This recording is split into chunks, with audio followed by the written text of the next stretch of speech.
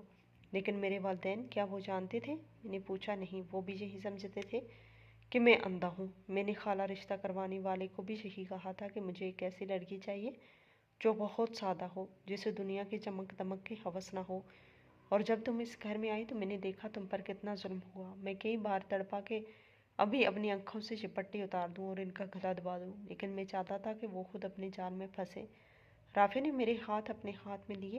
نرین، تم کہتی تھی نا تم بدصورت ہو، میری نظر سے دیکھو تو تم سے زیادہ خوبصورت عورت میں نے آج تک نہیں دیکھی۔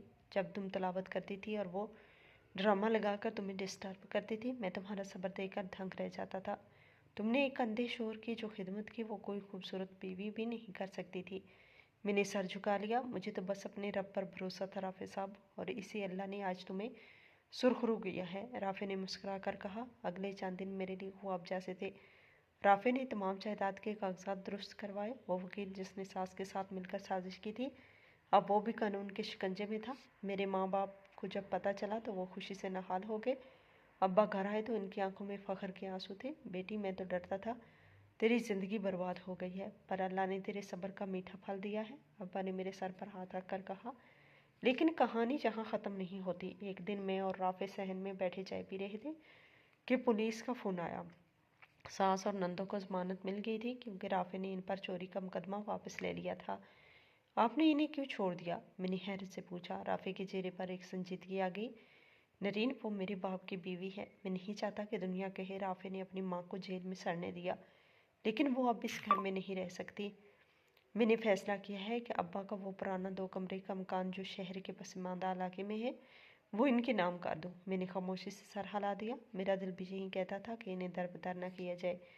جب ساس اور نندیں اپنا سامان لینے آئیں تو ان کے چہروں پر پہلے والا غرور نہیں تھا۔ مہرین اور علینا کی نظریں جھکی ہوئی تھی، جبکہ ساس مسلسل رو رہی تھی۔ نرین، ہمیں معاف کر دو۔ ساس نے میرے پاس آ کر ہاتھ جوڑے۔ ہم نے بہت برا کیا تمہارے ساتھ۔ میں نے ان کا ہاتھ پکڑ لیا۔ امی، میں نے آپ کو اسی دن معاف کر دیا تھا جس دن میرا اللہ میرے ساتھ کھڑا ہوا تھا۔ لیکن رافع صاحب ٹھیک کہتے ہیں، آپ کے اندر جو لوٹ ہے وہ شاید جہاں رہ کر بھی ختم نہ ہو۔ رافع نے انہیں چابیاں تھمائیں اور 2 ٹوک لہجے میں کہا، چابیاں لے اور ابھی کے ابھی یہ گھر خالی کر دیں۔ میں نے آپ کے لیے رہنے کا انتظام کر دیا ہے، لیکن اب میرا اور آپ کا کوئی تعلق نہیں ہوگا۔ وہ تینوں خاموشی سے اپنے چھوٹے سے بیگ اٹھا کر اس عالی شان بنگلے سے نکل گئی جس جائیداد کے لیے انہوں نے اتنے پاپڑ بیلے تھے۔ آج وہی جائیداد ان کے لیے ایک حسرت بن گئی تھی۔ اب وقت گزرتا رہ گیا اور سچ کہتے ہیں کہ اللہ کا انصاف دیر سے صحیح پر آتا ضرور ہے۔ 1 سال بعد مجھے پتہ چلا کہ مہرین اور علینا نے اپنی مرضی سے کئی شادیاں کر لیں اور اپنی ماں کو اکیلا چھوڑ دیا۔ وہ ستیلی ماں جو اپنی بیٹیوں پہ ناز اٹھاتی تھی آج ان کے لیے بوجھ بن گئی۔ سنا ہے اب وہ گلی گلی مانگتی پھرتی ہیں اور اس 2 کمروں کے گھر میں تنہا رہ گئی ہیں۔ اس کی اپنی بیٹیاں بھی اس کا حال نہیں پوچھتی۔ آج میں اس بڑے گھر کی مالکن ہوں۔ میری گود میں ایک چھوٹا سا بیٹا ہے جو بل کر اپنے باپ جیسا لگتا ہے۔ میں اب بھی 5 وقت کی نماز پڑھتی ہوں، قرآن پاک کی تلاوت کرتی ہوں، لیکن اب کوئی ڈرامہ لگا کر مجھے ڈسٹرب نہیں کرتا۔ رافع اب میرا سب سے بڑا سہارا ہے۔ ایک دن رافع نے مجھ سے پوچھا، نرین، کیا اب بھی تمہیں لگتا ہے تم کالی اور بدصورت ہو؟ میں نے مسکرا کر اپنے بیٹے کو سینے سے لگایا اور کہا، نہیں رافع صاحب، اب مجھے سمجھ آ گئی کہ خوبصورتی رنگت میں نہیں کردار میں ہوتی ہے۔ اللہ نے جو رنگ دیا وہ ہمیشہ شاید میری آزمائش تھی اور میرا صبر میرا انعام بن گیا۔ ہم اکثر سوچتے ہیں کہ اللہ ہمیں کیوں تڑپا رہا ہے، لیکن ہم یہ نہیں جانتے کہ وہ ہمیں نکھار رہا ہوتا ہے۔ میری ساس اور نندیں سڑک پر آ گئیں کیونکہ ان کے دلوں میں کدورت تھی، اور میں اس گھر کی مالکہ بن گئی کیونکہ میرے دل میں خلوص تھا۔ یہی میرے اللہ کا انصاف تھا۔ وہ کسی کی محنت اور صبر کو ضائع نہیں کرتا۔ بدصورتی وہ نہیں جو آئینے میں نظر آئے، بدصورتی وہ ہے جو انسان کی اخلاق اور نیت میں چھپی ہو۔ آج میں فخر سے کہہ سکتی ہوں کہ میں نرین ہوں اور میں بہت خوبصورت ہوں کیونکہ میرا رب مجھ سے راضی ہے۔ اختتامی یہ کہانی ہمیں سکھاتی ہے کہ ظاہری صورت اور رنگت عارضی ہے، جبکہ سیرت اور اخلاق دائمی ہے۔ جو دوسروں کے لیے کھڑے کھودتا ہے وہ خود اس میں گرتے ہیں، اور جو اللہ پہ توکل رکھتا ہے اللہ انہیں وہاں سے نوازتا ہے جہاں سے انہیں وہم و گمان میں بھی نہیں ہوتا۔ انصاف کی چکی دیر سے چلتی ہے پر پیستی بہت باریک ہے۔